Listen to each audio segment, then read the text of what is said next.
Malgré le divorce consommé entre la CEDEAO et l'AES, le nouveau président en exercice de la CEDEAO ne baisse pas les bras et s'active pour une entente entre les deux blocs.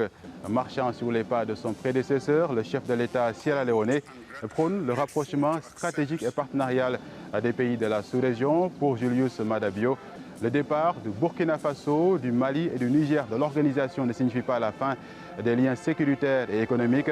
Une position affichée lors d'une rencontre à Freetown avec le président de la commission de la CEDEAO. Ces liens sont fondamentaux pour promouvoir le commerce, la libre circulation et renforcer la paix et la sécurité dans la région. Il est impératif que nous construisions une relation plus forte entre la CEDEAO et les nations de l'AES et que nous exploitions ce partenariat pour l'avancement de notre communauté.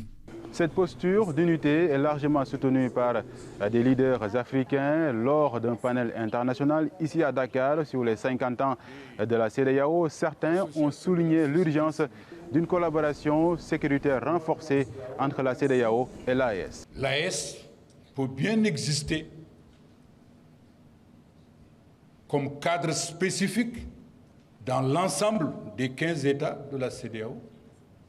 Il existe d'ailleurs d'autres espaces.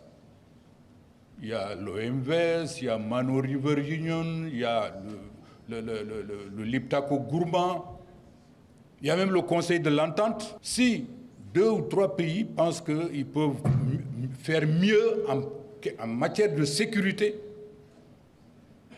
qu'ils le fassent.